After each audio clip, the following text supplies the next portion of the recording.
कहानी के स्टार्टिंग में हमें एक विला को दिखाया जाता है और उसके अंदर हम देखते हैं कि जहाँ पे एक लड़की और एक बंदा होता है और लड़की उस बंदे से कहती है कि बोलो तुम मुझसे क्या कहना चाहते हो। उसके बाद वो बंदा कहता है कि मैं पहले अपना इंट्रो बताता हूँ। मेरा नाम एनोच ले एल्पिडा है और मैं इस एम्पायर का प्रिंस हूँ। और वो लड़की सोच रही होती है कि प्रिंस मुझे क्यों ढूंढने आए हैं। तभी प्रिंस उसे एक प्रपोजल देते हुए कहते हैं कि ये प्रपोजल एना और ओए ने तुम्हारे लिए भेजा है। फिर वो लड़की प्रपोजल देखते हुए कहती है कि यह पर्सन कौन है। फिर वो लड़की उस प्रपोजल को देख के शॉक हो जाती है जिसमें एक फोटो होता है और उसके बारे में बताया गया होता है, जिसे देखकर वो लड़की सोच रही होती है कि बेशक मैं इसे जानती हूँ। यह कोलेब एगोन जो एक नोवेल का मेन लॉर्ड है और इसे एल्पिडा का फूल बहुत पसंद है। और उसके बाद वह प्रिंस से कहती है कि तुम ड्यूक का पिक्चर क्यों दिखा रहे हो। और प्रिंस कहता है कि मैंने तुमसे कहा था कि मैंने तुम्हारे लिए एक प्रपोजल बनाया है जिसमें तुमको ड्यूक को सेड्यूस करना होगा। और यह सुन के शिखा काफी ज्यादा शौक हो जाती है और वो कहती है कि क्या तुमको किसी तरह का मिसअंडरस्टैंडिंग हुई है। तभी प्रिंस कहता है कि क्या तुम वही ह्यूमन नहीं हो जिसने कितनों बंदों को रिजेक्ट किया है। जैसे कि एक बंदा तुमको फ्लावर से प्रपोज किया था तो तुमने उसी फ्लावर से उस बंदे को मार दिया था। लेकिन शिखा सोच रही होती है कि वह बंदा मुझे पसंद नहीं था। फिर प्रिंस उसे बताता है कि और एक बंदा प्रपोज किया था तो तुमने उसे डायरेक्ट थप्पड़ ही मार दिया था। और यह सुन के जो शिखा होती है ना, वो मन ही मन रोते हुए इमेजिन कर रही होती है कि फिर प्रिंस कहता है कि तुमसे नजर मिलाने से हर कोई डरता है। और जो शिखा होती है ना, वो एम्बरेसिंग होकर सोच रही होती है कि अच्छा वो इसीलिए मुझसे डरते हैं। और प्रिंस कहता है ना, मुझे विश्वास है कि तुम समझ गई होगी मेरा कहने का क्या मतलब है। और तभी शिखा कहती है कि नहीं नहीं मैं नहीं कर सकती। फिर प्रिंस जाते हुए कहता है कि मुझे परवाह नहीं है कि तुम कैसे करोगी, बस तुम कैसे भी ड्यूक को अपने प्यार में ट्रैप करो। फिर शिखा कह रही होती है कि मुझे लगता है कि तुमने इस जॉब के लिए रॉन्ग पर्सन को चुना है। फिर सीन शिफ्ट होकर हमें कुछ हफ्तों पहले का सीन दिखाया जाता है जहाँ पे शिखा ऐनक में देखते हुए कहती है कि ये कौन है। ये चेहरा मेरा नहीं है, कहीं मैं ड्रीम तो नहीं देख रही हूँ। नहीं, ये ड्रीम नहीं हो सकता। जब मैं रास्ते से घर जा रही थी तो मेरा कार एक्सीडेंट हो गई और मरते समय मेरा फाइनल विचार यह था कि मैं जो नोवेल पढ़ रही थी उसे पूरा ना पढ़ने का रिग्रेटिंग हो रहा था। फिर मैं इस बॉडी पे रिकारनेट हो गई, लेकिन मैं कहाँ पे हूँ मुझे नहीं पता। और शिखा देखती है कि वहाँ पे डिजाइनर कपड़े और मेकअप का सामान होता है और वहाँ पास ही के टेबल पर एक बुक रखा होता है। और तभी शिखा उस बुक को उठाते हुए कहती है कि यह क्या है और उसे पढ़ने लगती है। और पढ़ते पढ़ते कहती है कि यह स्क्रिप्ट इतना फेमिलियर क्यों लग रहा है। फिर वो अचानक शॉक हो जाती है, कहती है कि ये तो वही नोवेल है जिसे मैं पहले पढ़ रही थी, द फ्लावर ऑफ एल्पिडा। इस नोवेल में दो मेन लीड्स एक नाटक को एक साथ प्ले करते हैं और उस नाटक का टाइटल था सिंग ऑफ लव। और शिखा कहती है ना, मुझे यह नोवेल इतना पसंद है कि मुझे अभी भी यह नोवेल अच्छी तरह से याद है। और रोते हुए कह रही होती है, नोवेल मजेदार होते हैं क्योंकि वो काल्पनिक होते हैं, लेकिन मैं इस नोवेल में समा गई हूँ जिसे मैं मरने से पहले पढ़ रही थी। इस नोवेल में तो रोमांस फैंसिटी और यह एक ऐसी दुनिया है जिसमें ऑरा एंड डिवाइन पावर भी है और यहाँ तो मॉन्स्टर भी है जो कि मैजिकल बीस्ट कहलाते हैं। मैं यहाँ पे कैसे सरवाइव कर पाऊंगी। और तभी इसके रूम के दरवाजे को कोई नॉक कर रहा होता है और कहता है कि शिखा क्या तुम अंदर हो।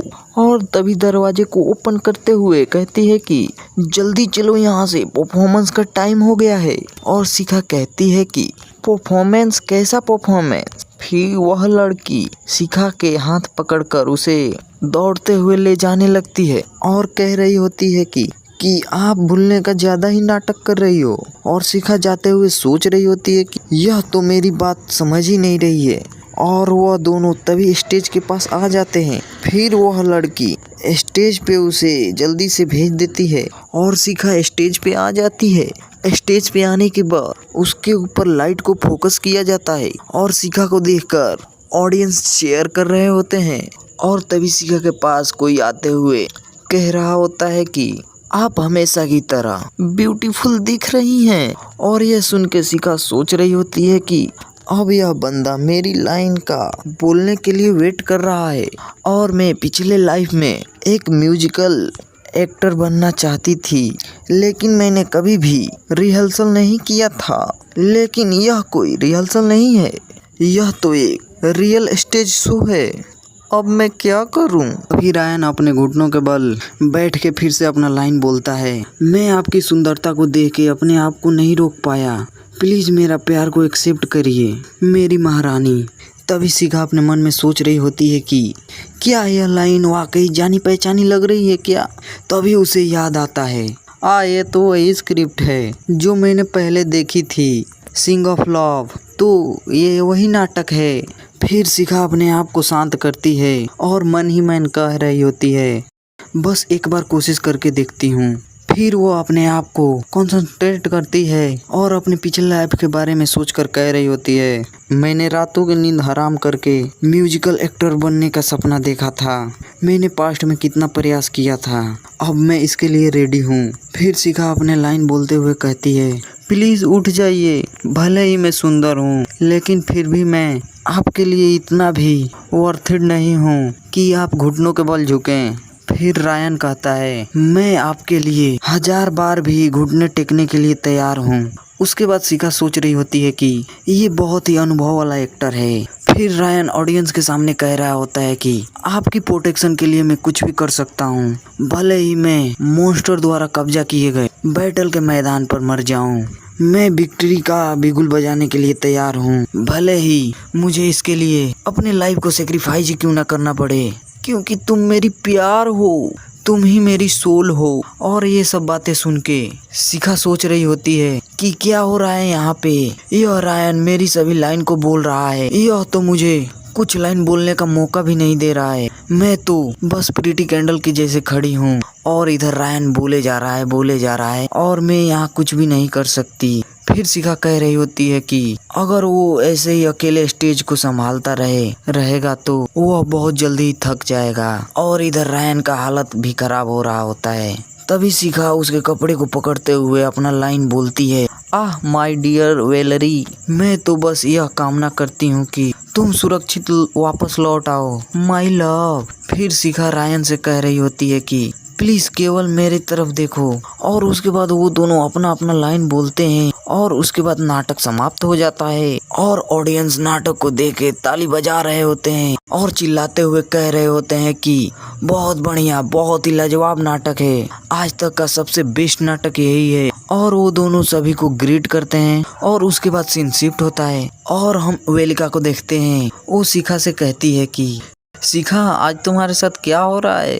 तुम अपने लाइन को इतने सही तरीके से बोली हो और तुम्हारे चेहरे के हाव भाव एकदम से सटीक थे। तुमने आज स्टेज पे अपने डर को काबू कर लिया है। शिखा के बाल सुखाते सुखाते कह रही होती है और शिखा उससे कह रही होती है, स्टेज डर? तभी रायन वहाँ पे आते हुए कह रहा होता है, हाँ, मुझे लगा था कि तुम पहले के दिनों की तरह इस बार भी तुम्हें स्टेज पर डर महसूस होगा, लेकिन जो तुमने आज परफॉर्मेंस किया मैं उसे देखकर शौक रह गया था। मुझे पता नहीं था कि तुमने यह कैसे किया, लेकिन वो बहुत ही अद्भुत नज़ारा था। पहले तो आप रेट्रिक्स को थोड़ा समझाइए कि स्टेज से डरने वाली आज लीड एक्टर कैसे बन गई। इसे सुन के सीरत थोड़ा घबरा रही होती है कि तभी वहाँ पे कोई आते हुए चिल्ला कर कहता है कि शिखा, विस्काउंट के सारों आपको ढूंढ रहे हैं। फिर शिखा उस बंदे से कहती है कि वो मुझे ढूंढ रहे हैं क्या? और वो बंदा कहता है कि अभी आपको भूलने का नाटक करना चाहिए। फिर शिखा वहाँ से रोते हुए दौड़कर जा रही होती है और पीछे से बंदा कह रहा होता है कि अरे वो बिल्डिंग के बाहर ही है। और हमारा सीन शिफ्ट होकर बिल्डिंग का बाहर का सीन दिखाया जाता है, जहाँ पे एक टकला कह रहा होता है ओह शिखा, और फ्लावर को शिखा को देकर और उसको अपने बाहों में लेकर कह रहा होता है कि आज का तुम्हारा परफॉर्मेंस बहुत ही बढ़िया था, बहुत ही अमेजिंग था। क्या तुमने आज परफॉर्मेंस किया था, मजा ही आ गया था। तुमसे ऐसी ही उम्मीद थी। शिखा उस टकले के ऐसी हरकत को देखकर उसे बहुत ज्यादा गुस्सा आ रहा होता है। वो मन ही मन सोच रही होती है कि मुझे कोई बताएगा ये टकला कौन है, कोई यह मत बोलना कि ये मेरा टकला बॉयफ्रेंड है। फिर टकला सुअर जैसा मुंह बनाकर कह रहा होता है शिखा तुम मेरी बेटी की तरह हो, तुम बहुत ही प्यारी हो। और शिखा अपने मन में कह रही होती है कि यह टकला तो मेरा फैन है जो मुझे कांग्रेचुलेट कर रहा है फ्लावर दे के। फिर टकला उसे किस करने की कोशिश कर रहा होता है और कहता है तुम्हें पता है कि मेरा क्या मतलब है। और शिखा को यह सब सुन के इतना ज्यादा गुस्सा आता है कि वह उस टकले के गोटे पे अटैक करती है, जिससे साले का गोटा टूट जाता है। और शिखा उसे मारते हुए कह रही होती है कि साले टकले तू मेरे साथ ये क्या कर रहा था, तू मुझे इधर उधर छू रहा था साले, तुझे किसने परमिशन दी घटिया आदमी, तू मुझे इधर उधर छू रहा है। यह सब मेरे असली फादर भी देखेंगे तो तुझे मार डालेंगे साले, यहाँ तू सिर्फ बकवास कर रहा है। और टकला वहाँ से मार खाते हुए भाग रहा होता है और उसके पीछे शिखा मारने के लिए दौड़ रही होती है। और यह सब देख के वेलिका बहुत ज्यादा हंस रही होती है और वेलिका कहती है हा आपने उस टकले को बाहर निकाल दिया, बल्कि उसे दौड़ा दौड़ा कर मारा भी। और यह सारी बातें सुनकर शिखा काफी ज्यादा गुस्से में कह रही होती है बस करो यार, यह एक गलती थी। लेकिन वेलिका और ज्यादा चिढ़ाते हुए कहती है तुमने बहुत बढ़िया किया, वह टकला तुम्हारे पीछे स्पॉन्सरशिप के बहाने पड़ा रहता था, लेकिन तुमने उसके गोटो को तोड़ के अच्छा किया, वो असला उसी के लायक था। वैसे तुम पूरे टाइम से फॉर्मली रूप से बात कर रही हो, क्या हम इसे जारी रखेंगे? और यह सब बात सुनकर शिखा सोच रही होती है अचानक मैं रिकॉर्नेट हो जाऊंगी, इसकी उम्मीद नहीं थी मुझे। और वेलिका उसे चिढ़ा रही होती है, जिससे शिखा रोते हुए सोच रही होती है वेलिका के साथ रहने से मुझे इस जगह के बारे में जानने का मौका मिला।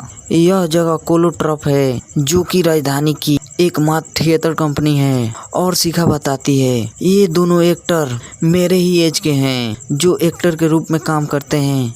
वेलिका रायन शुक्र है कि ये दोनों काइंड हैं, इसीलिए मैं इनके साथ कंफर्टेबल महसूस करती हूँ। मुझे असली शिखा और मेरे पास्ट लाइफ के मॉम डैड के बारे में बहुत बुरा लगता है, लेकिन अनएक्सपेक्टेडली रूप से यह लाइफ मुझे पसंद है और मैं इससे खुश हूँ। खैर मैं एक एक्टर के रूप में काम कर रही हूँ जो मेरा हमेशा से ड्रीम था। भले ही मैं मेन लीड नहीं हूँ, लेकिन मैं हमेशा स्टेज पे तो रहूँगी। हाँ मुझे सब कुछ पसंद था सिवाय एक छोटी सी चीज को छोड़ के।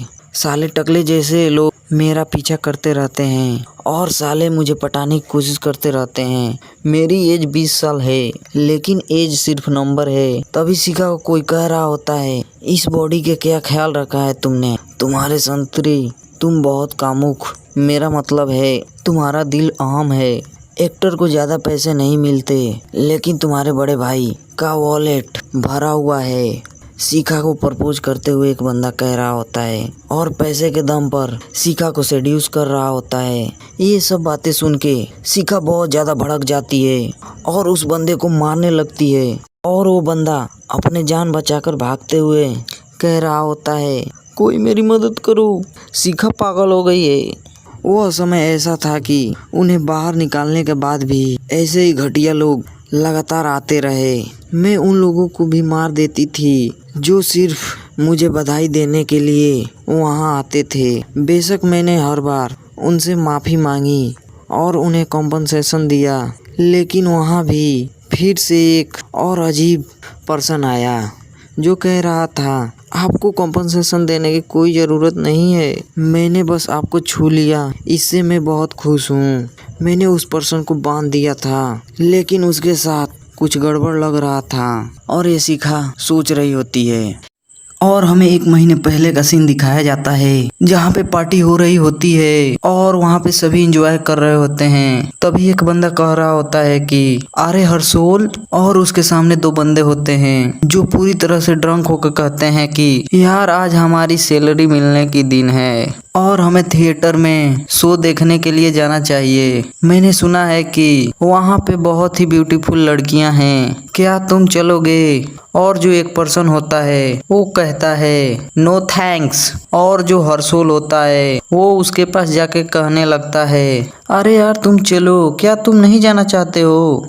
ऐसे टाइम में भी यह टफ नाटक को वाकई इंटरटेनिंग बनाता है। और दूसरा बंदा भी कहने लगता है चलो यार बस एक बार चलते हैं वहाँ पे। और वे बंदे वहाँ पे डांस करते हुए जा रहे होते हैं और वो बंदा कह रहा होता है मैं रियली इसमें इंटरेस्टेड नहीं हूँ। उसके बाद हम शिखा को देखते हैं जो परफॉर्म कर रही होती है और शिखा को देख के जो बंदा होता है वो ब्लश करते हुए कहता है कि कोई इतना भी ब्यूटीफुल कैसे हो सकता है? यदि कोई गॉडेस इस वर्ल्ड में अवतरित हो तो क्या ऐसा भी फील नहीं होगा? उसके बाद हम हर्षोल को देखते हैं जो शिखा को डेट के लिए पूछता है और शिखा गुस्से में उसकी ही फ्लावर से उसके फेस पे अटैक करती है। और ये सब देख के जो बंदा होता है वो कह रहा होता है कि शिखा मैं तुम्हारे लिए कुछ भी कर सकता हूँ मिस शिखा। और तभी शिखा पीछे देखती है और वो बंदा कह रहा होता है मैं पहले नजर में ही तुम्हारे प्यार में पड़ गया हूँ। इतना बोल ही रहा होता है कि उस पे भी शिखा अटैक कर देती है। अब हमें प्रेजेंट का सीन दिखाया जाता है जहाँ पे शिखा दौड़कर भाग रही होती है और उसके पीछे एक बंदा भाग रहा होता है और शिखा कह रही होती है कि वह मेरे प्रति ऐसा बिहेवियर क्यों कर रहा है। और वो बंदा कह रहा होता है कि आपको कोई मिसअंडरस्टैंडिंग हुई है, प्लीज आप रुकिए। और शिखा भागते हुए कह रही होती है उसके ड्रेस को देख के ऐसा लग रहा है कि यह कोई सोल्जर है, लेकिन वो बिल्कुल भी उस महान छवि जैसा नहीं है जिसकी मैंने इमेजिनेशन की थी। और वो बंदा रोते हुए कह रहा होता है प्लीज मिस रुक जाइए। और हमारा सीन कट होता है जहां हमें रात का सीन दिखाया जाता है जहां पे हम एक मेंशन को देखते हैं जिसके अंदर शिखा सो रही होती है और शिखा ड्रीम में रिवर के अंदर होती है और कहती है कि मैं कहाँ आ गई हूँ, क्या यह कोई ड्रीम है? नहीं नहीं नहीं, यह तो शिखा की मेमोरी है। जहाँ पे हम देखते हैं कि एक छोटी बच्ची होती है जो कि रो रही होती है और तभी उस बच्ची को 2 मेड देखती हैं और उसे उठा लेती हैं। और हमें कुछ सालों का बाद का सीन दिखाया जाता है जहाँ पे शिखा थोड़ी बड़ी हो गई होती है और शिखा को यह लगता था कि नवजात शिशु के रूप में उसे अनाथालय में छोड़ दिया गया था। और तभी शिखा को 2 पर्सन कह रहे होते हैं हेलो शिखा, हमारी फैमिली बनने के लिए थैंक यू और आज से तुम्हारा नाम शिखा ओरेल होगा। और वो बहुत ही खुशनसीब थी कि उसे नोबल फैमिली में उसे गोद लिया। और हमारा सीन कुछ सालों के बाद का दिखाया जाता है जहाँ पे शिखा पढ़ाई कर रही होती है। तभी उसको कोई कहता है लेडी शिखा आपके मॉम डैड के कैरेज एक्सीडेंट हो गया है और उनकी अचानक डेथ हो गई। और शिखा सोच रही होती है मैं 18 की एज में मैं फिर से अनाथ हो गई। और उसके बाद हम देखते हैं कि कुछ लोग शिखा पे चिल्लाते हुए कह रहे होते हैं कि अनफॉर्चुनेटली तुम्हारे पेरेंट्स द्वारा दिया गया गारंटी डिपॉजिट कैश तुमको चुकाना पड़ेगा। और शिखा उससे कहती है लेकिन इसमें एक फेमिलियर पर्सन था। और वो बंदा कहता है अमन वो तो बंदा भाग गया, अब टाइम आ गया है कि तुम रिस्पॉन्सिबिलिटी लो। और उसके बाद शिखा बटलर के पास आई हुई होती है और बटलर से वसीयत चेक करा रही होती है ताकि उसे बेच के वह कर्जा चुका दे। और बटलर उसे चेक करके कहता है आप डायरेक्ट ब्लड रिलेटिव नहीं हैं और कोई वसीयत भी नहीं है, इसीलिए रॉयल प्रॉपर्टी को पुनः प्राप्त की जाएगी। और 30 की एज में तुम्हारे डैड के पास केवल एक गोद ली हुई चाइल्ड के रूप में एक झूठी कुलीन स्थिति और कर्जा बचा था। और उसके बाद शिखा अपने रूम में जाकर रो रही होती होती है और रोते हुए चिल्लाकर कह रही होती है, यह बहुत क्रूर था, यह बहुत अनफेयर था। मैं उनके फ्रेंड के कर्जा चुकाने के लिए कैसे मजबूर हो सकती हूँ, जबकि मुझे विरासत में कुछ भी नहीं मिला। और हम देखते हैं शिखा बैठ के कुछ लिख रही होती है और सोच रही होती है, रोने से रियलिटी चेंज नहीं होगी। मेरे पास कोई चॉइस नहीं है, लेकिन कॉमनर के रूप में छिपने और जीवित रहने के लिए काम खोजने के अलावा कोई विकल्प नहीं है। तभी एक लेडी एक बंदे से कह रही होती है, उस लड़की का क्या नाम है? और शिखा कह रही होती है, व्यापारियों के साथ होने वाले डुएल के लिए डॉक्यूमेंट को संभालना और एक्टर के रूप में काम हासिल करना और स्टेज पे कदम रखना। यह जॉब मर्चेंट गिल्ड में काम करने से बेहतर मनी देती है। और तभी शिखा को अनकंफर्टेबल महसूस होता है और वो स्टेज पे गिर जाती है और रायन उसके पास जाते हुए कह रहा होता है, शिखा क्या तुम ठीक हो?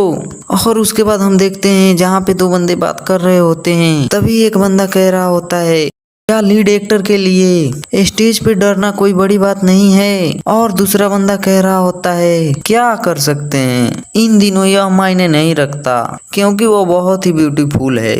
और ये सब बात शिखा पर्दे के पीछे से सुन रही होती है और अपने मन में सोच रही होती है कि आजकल एक्टर के साथ डीप रिलेशनशिप बनाना आम बात है। कम से कम मेरा दल कम इफेक्टिव है, मेरा कर्ज लगभग पूरी तरह से चुका दिया गया है, बस थोड़ा सा और बचा हुआ है, बस थोड़ा सा। उसके बाद हम देखते हैं कि शिखा नींद से बाहर आ रही होती है, लेकिन वो बहुत ज्यादा घबरा रही होती है और कह रही होती है, मेरा सिर फटने को है। शिखा की इस वर्ल्ड की मेमोरी वापस आ रही है, मुझे आज रात के परफॉर्मेंस से पहले ठीक होना होगा। और हमारा सीन शिफ्ट होकर सुबह का सीन दिखाया जाता है, जहाँ पे हम वेलिका को देखते हैं जो कि शिखा से कह रही होती है, शिखा आप ठीक हो? मैं आपके लिए मेडिसिन लाई हूँ जो आपने मांगी थी, क्या आपका सिर ज्यादा दर्द कर रहा है? और शिखा इधर मेकअप कर रही होती है और वेलिका कहती है, आपका रंग बहुत ही पीला हो गया है, अगर आप आराम करना चाहती हैं तो मैं आपकी जगह एक्टिंग कर सकती हूँ। लेकिन शिखा दवा खाते हुए कहती है, ठीक है वेलिका, मैं तुम्हारे ऑफर से एग्री करती हूँ, लेकिन मैं क्या कर सकती हूँ, टिकटें पहले ही बिक चुकी हैं और शो 10 मिनट में स्टार्ट होने वाला है। फिर वेलिका कहती है, ठीक है स्टेज पे मिलते हैं। और शिखा कह रही होती है कि मैं बस आशा करती हूँ कि कुछ गलत ना हो। और हमारा सीन कट होता है और हमें स्टेज का सीन दिखाया जाता है, जहाँ पे हम शिखा को देखते हैं। शिखा और रायन परफॉर्मेंस कर रहे होते हैं। तभी शिखा की हालत खराब रही होती है और शिखा सोच रही होती है, यह ज्यादा ही दर्द कर रही हैं। परफॉर्मेंस के दौरान भी मेमोरी वापस आ रही हैं और हम देखते हैं कि उनका शो खत्म हो चुका होता है और ऑडियंस चिल्लाते हुए कह रहे होते हैं, ये बहुत ही लाजवाब शो है, यह शो तो पहले से बेहतर था। और शिखा, रायन, वेलिका वे सभी को शुक्रिया बोलते हैं और हम देखते हैं कि शिखा और रायन वहां से जा रहे होते हैं और शिखा कांप रही होती है और शिखा कांपते हुए कह रही होती है, हाँ चलो कम से कम ये शो अब खत्म हुआ। इतना वो कह ही रही होती है कि तभी उसका पैर फिसलता है और वो गिरते हुए कह रही होती है, मैं बिल्कुल यहाँ पे नहीं गिर सकती। तभी कोई चिल्लाता है, शिखा। और इसी के साथ हमारा एपिसोड नंबर 3 खत्म होता है। चलिए मिलते हैं नेक्स्ट चैप्टर में और कमेंट बॉक्स में बताइए ये एपिसोड कैसा लगा।